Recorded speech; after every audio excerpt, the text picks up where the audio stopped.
Good morning, everyone. Today on Perspectives, we're recognizing and celebrating Alabama's bicentennial. The land and area called Alabama, of course, has a history much older. Now, the name itself, Alabama, is possibly derived from a word of the indigenous people meaning thicket clearers. The main indigenous people who called this area home for thousands of years before it became a U.S. territory were the Cherokee, Chickasaw, Upper Creek Muskogee, and the Choctaw. The first known European explorers were Spaniards who arrived at Mobile Bay in 1519. Almost 200 years later, in 1702, the French founded the first permanent European settlement in Alabama at Fort Lewis, just north of present-day Mobile. Now, the area later became a part of the Mississippi Territory. Then, in March of 1817, Alabama claimed another momentous spot on America's history timeline. Alabama fever was a term used to describe the frenzy for land claims in what was then the Mississippi Territory in the wake of land cessions by the Creek Indians. This opened up much of present-day central Alabama to white settlers in search of fertile cotton land, expanding the South's cotton economy and dependence on slavery. The Alabama Territory was created in 1817. As the first incorporated town in Alabama, Huntsville played an important part in the birth and growth of the state. Settled in 1805, the fertile lands lured English-speaking pioneers migrating to the Mississippi Territory. Huntsville became the center of early state politics and served as the interim first capital of the state of Alabama. Present-day Huntsville is best known as one of the South's leading technology hubs. And those videos were courtesy of Alabama Public Television. Joining us today on Perspectives to talk about Alabama's history and Mobile's place in the story, as well as the bicentennial celebration, are Meg Fowler, Director of the History Museum of Mobile; Eric Finley, the Doris Franklin Finley African-American Heritage Trail. He is a board member as well as the tour director of the program; Patsy Hamilton, President of the Daughters of the American Revolution House; and Carol May, Director of the DAR House Foundation. Now, we'll also hear this morning from members of Mobile's historic and famed Excelsior Band. They were honored with an invitation to lead the Bicentennial Parade in Montgomery. So, as an additional treat, we invited them over to play for you, our viewers, as they take us to our first break.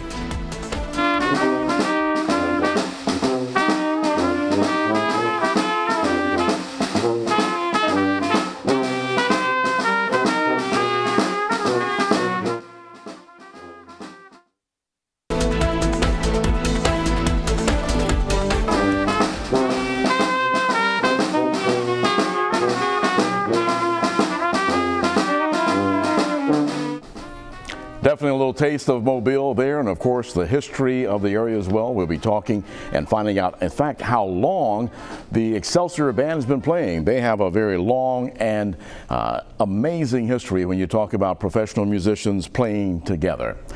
Also joining us this morning, our guest, Meg Fowler, Director of the History Museum of Mobile, along with Eric Finley. He's a tour director as well as a member of the board of directors for the Doris Franklin Finley African-American Heritage Trail. We thank you both for joining us today. Thank you so much. We are talking, of course, about the bicentennial celebration, but Mobile's history sort of eclipses the official dates of territory and then, of course, statehood. It's a very old city. As we mentioned in the beginning, it is also the first established settlement that, of course, still remains today here in our area as we look at the history of Alabama.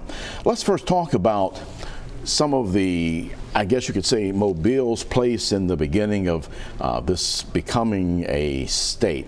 Right. From the museum's perspective, how does the city play a part in that? So we're talking about the bicentennial, 1819, and by 1819 Mobile had already gone from being a colonial outpost to a port city, to really something of an American town, a bustling port city. And 1819 is important in Alabama history. and particularly in cotton production. You see an uptick in the cotton starting in 1819 that's being produced in the state. So then, of course, that cotton is getting exported to Mobile, and for some people, creating a lot of wealth. And that's where you start to see, this is a beautiful conning silver creamer. You get this taste for luxury goods that comes with that new wealth. And when we think about the beautiful mansions along Government Street, some of those were built because of the money that the cotton merchants were making. Exactly. But of course, that wasn't everyone's story in the 19th century. And the History Museum tells all of these stories. This is a permit for an enslaved woman that is on display at the History Museum. You can come see it, to reside outside of her owner's premises. And one of the interesting things about it, it was signed at the mayor's office in 1859. So that's the building that the History Museum is now in. It would have been signed in the museum building now. Yeah. And when we talk about the history of the slaves now, of course, there are a lot of different documents stating different dates, but I saw one where they were saying that in 1719, some of the first Africans brought here as slaves were brought to Dauphin Island.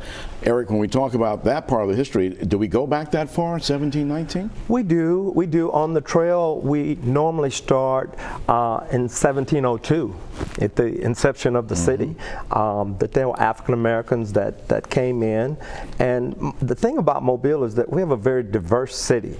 And during that time, as Meg mentioned, there in 1859, this person had a certificate allowing them to stay outside, to be in other words, like a free person. Right. But Mobile had a diverse makeup of individuals. During that time, we had Creoles, we had indentured servants, we had slaves, we had free people of color, and so it's a very interesting city when we look at Mobile in comparison to the rest of the state. And when you talk some of those years, I saw in one document where we were saying 1820 there were 500 free blacks in the area. And so we talk about people who were merchants, people who had trade skills, and so it wasn't some of the typical stories when we hear and think about slavery and some of the other connotations that we see about the history of the country. So definitely an interesting place. It is, but one of the most profound things is that, you know, the Slave Act of 1808 prohibited the import of anyone from outside of the United States. And so at that time, according to the EJI in Montgomery, there were something like 45,000 slaves in the state of Alabama. But between 1808 and 1860, that population increased to over 450,000 people. Now, were most of those slaves brought down from the, what they call the upper South, and came down to the lower South through Montgomery? It was, because cotton was king. It was a crop that was generating a enormous amount of revenue, and so that labor, of course, was free, and that was what was needed in the state of Alabama during that time. To work the crop. Cotton City. That's right. And I mean, you could see some of the remnants from the wealth of the people who were here at that time. So, Meg, where do we go from there? So from there, really through the 19th century, even after the Civil War, in a lot of ways, Mobile remains that kind of languid Old South town into the 20th century. And this is a photograph of what is now the History Museum. At that point, it was the City Hall Southern Market building, and you see this fish and oyster market that's outside it as well. Really kind of there. That's great. A bit of a sleepy town in a way, kind of didn't move into the 20th century as a lot of the country did. Now, in the 1930s, you do start to get some of those big public works projects like the Bankhead Tunnel that's built, but then the really big turning point in Mobile's history is World War II. And this is one of my favorite objects that we have at the History Museum, because it's so small and a little bit dingy, but it tells so many interesting stories. It is an ID badge of a woman who worked at the Alabama Dry Dock and Shipping Company at ADSCO. And so she's a Rosie the Riveter type. She signed it on the back. Her name is Lena Mae Miller. There's a thumbprint on there. But it speaks to how important Mobile Mobile was in mobilizing for the war. Huge population increase. The city of Mobile was begging people to house people in their spare bedrooms. Right. That was an issue. Enormous population increase, economic boom. Mobile is so important in building ships and mobilizing for the war effort, and women did a lot of that work. They did, and because the men had gone abroad. Absolutely. That's right, and so the women did a lot of the industrial work to make the war effort happen here in our country. And of course, as you mentioned, Mobile played a big role in that. Now, what was that like for the African American community? Well, we have to go to 1860, which was the last illegal ship to come into the U.S., and we know that ship as the Clotilda, and it's on the marquee nowadays because we just found that ship. Rediscovered. Discovered, yes. That's right. Ben Raines and the group from the University of Mississippi. And so during that time, of course, we were in a transition because in 1861, the Emancipation Proclamation was signed. 1863, Emancipation Proclamation was signed right after the Civil War, and we go through the Reconstruction days, and during that time there were African Americans in Mobile that were U.S. and state representatives. We had U.S. and state senators. Everything was moving like it was supposed to in a democracy. Right. And then all of a sudden, somewhere around the 1880s, we had the young man that sat on the train car in New Orleans and said he was going to Covington. And they said, no, you can't sit here. Of course, that case went to the Supreme Court, Plessy versus Ferguson. And that started just a flip of things going backwards. The Jim Crow laws set in, the Ku Klux Klan, we had all of the lynchings, and things went haywire for the African American community right up, you might say, until 1954 with Brown versus Board of Education, and then things loosened up. Up until 1964 when the Civil Rights Bill was passed. Bringing some more equal opportunities. You know, unfortunately, we always never have enough time, but one of the things that we want to encourage people, there are historical markers around the community for the trail, and of course, the photograph that we see here, the building was never razed or torn down. It became a mainstay in the history of this area, and that's where your office is, as well as what?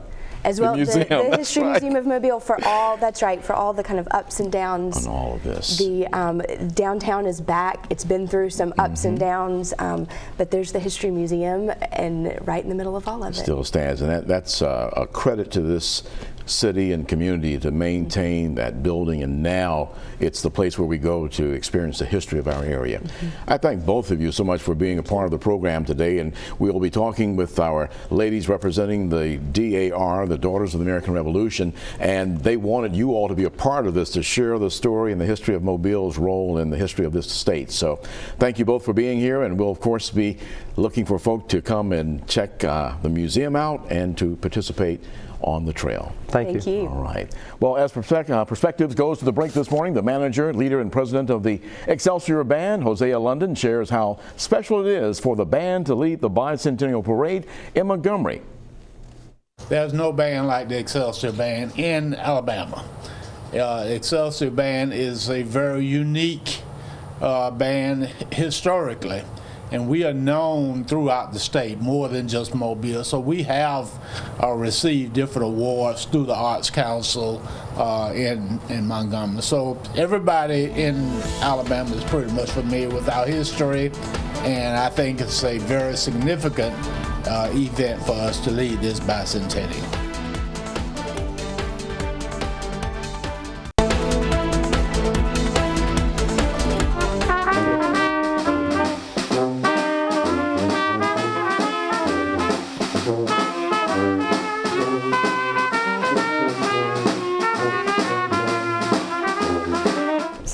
And our Excelsior Band playing for us. They are leading that parade in Montgomery for the big celebration of the 200th bicentennial of the state of Alabama. And joining us now, Patsy Hamilton. She is president of the Daughters of the American Revolution House, along with Carol May, director of the DAR House Foundation. Ladies, thank you so much for joining us. Thank you for having us. Now, you all are part of the reason that Mobile is still understanding that we're connected to this celebration. You know, one of the things that people talk about a lot is the fact that Mobile is so far down south on the coast that sometimes they forget their neighbors on the coast and things are happening in the northern part of the state.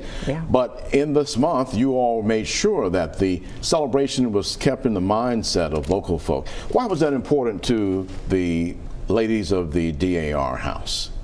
Well, we've all been involved with some events for the 200th, and this year at the Richards House we're focusing on 200 years of Christmas in Alabama. That's our theme. So we're just very interested. Plus the Tristan DeLuna chapter, which Carol and I both are members of, we've celebrated Alabama Day every year for like 4 or 5 years. So this was even more special. How did that happen before the Bicentennial? Was there something that you all locked in on? Well, it's just the birthday in December the 14th, when Alabama became a state, and we just would always go to the library and in the genealogy library and have cake and punch for anybody who came in that day. Of course, this year was much more of a celebration. Now, when you talk about the history of your organization in the state, how far back does that go? Oh, the ASDAR started way back in the first DAR started back in the late 1800s, but in Alabama, I would say it was started probably about 1910 or something like that. So over 100 years now. Yeah, it's been in existence a long time. And when you all look and observe historical moments in the state, how do you tie that into the DAR? Well, you want to answer that? Well, I was going to take over. That's okay. I was going to say that we started celebrating this in a large way thanks to the Mobile Public Library. They were partners with us, which made it possible, and very supportive. We started this the year before the Bicentennial began, when it was still a territory. So we had speakers. This year was very different because we had 35 of our members historical characters. Some of them were pretty hilarious, but it was meaningful to us because we want people to be aware of our history, and that's what these are very tiny majority of the books that have been published in this period. How much is being taught in the schools today? Do you think enough of the Alabama history is being taught? Well, fourth grade does. I was a fourth grade teacher, and you always have to go over Alabama history. That's a requirement of the state. So yeah, they've learned it, but you know, they need to be reminded. More than one grade year, More right? than one grade. In high school in U.S. history, because I taught 10th grade, you have to plug in Alabama history all throughout U.S. history. Good. And I hope people are doing that because it's a wonderful history. It is. And it's amazing, like she just said, about the little items that are so significant. So we're very conscious of that. We have a lot of teachers in our group, but more importantly, people that are really concerned with the future of Alabama. That's right. And that's the way we're headed now. That's exactly right. That's right. We're going to take a break, and when we come back, we'll talk more about you all's role in the Bicentennial celebration, as well as understanding the importance of knowing your state's history. That's right. Of course, the Excelsior Band, as we've been featuring many of them throughout the program, they got a chance to share with us as well. They've been a part of Alabama's history for nearly a century and a half. I feel like this is part of history, and hopefully my grandkids and whatever will be able to appreciate it, and all of the people that we know in town and out of town. Yeah, so it's very special. It's a very exciting time for us because this is our 136th year for the Excelsior Band performing in the Mobile area.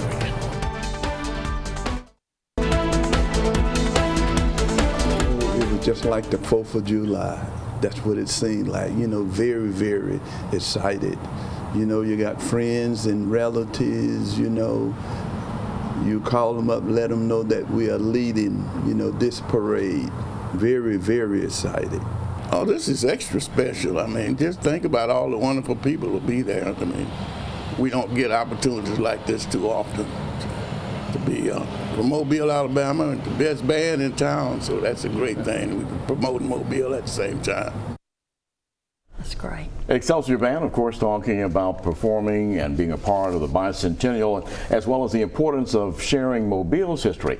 And also a part of Mobile's history, our ladies from the Daughters of the American Revolution, the Richard Starr House, Patsy Hamilton, and of course Carol May. And you all have things going on throughout the year. Right now in the December and the holiday season, the house is open and it's decorated, not just as it is throughout the year. Right, and it's decorated with things that are, you know, what you would see in the 200-year period of Alabama's history, starting in the 1817 period and moving all the way through to the present.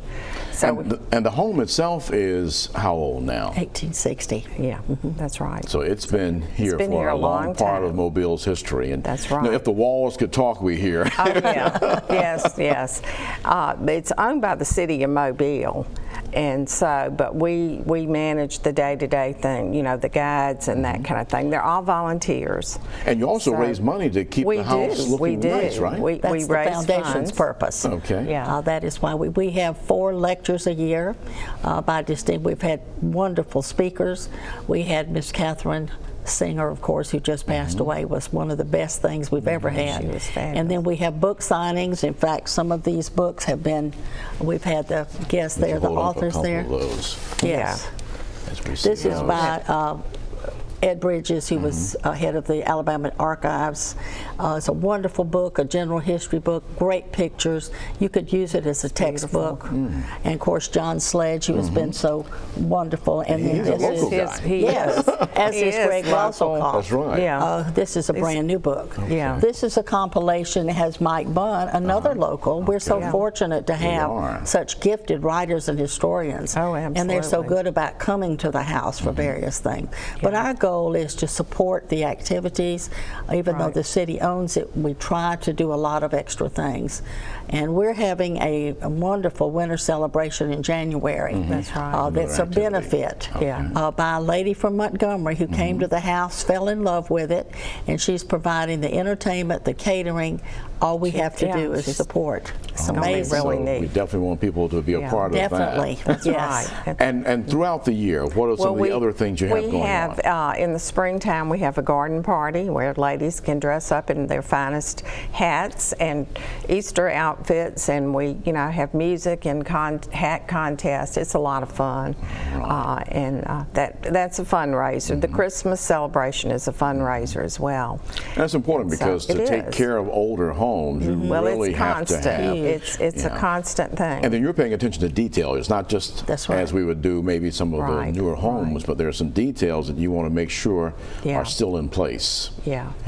And we've worked closely with the History Museum of Mobile. They are right now there. I will go over there today to pick out a few more things. They will be loaning us some items that are historic items that will be placed in the house for this Christmas celebration. That's outstanding. You know, it's really a rich city full of history that goes way back, as we mentioned, to the early 1700s, and of course some beautiful old homes that are still here that we can see what things were like at that time. Ladies, we thank you so much for being a part of Perspective today, and to making sure that that bicentennial celebration continued here on the coast in the port city as well. We thank you very much for being a part of that. Thank you for having us and for sending someone Saturday. And we look forward to more outstanding events throughout the year for you all. Thank you so much. And thank you. We thank you, of course, for joining us here on Perspectives. These are the different organizations joining us today. Go to their Facebook pages to find out more on what they offer and how you can participate, as well as some of the fundraising events. And join us here next Saturday morning at 9 for Perspectives as we continue to discuss important issues as well as seeking solutions.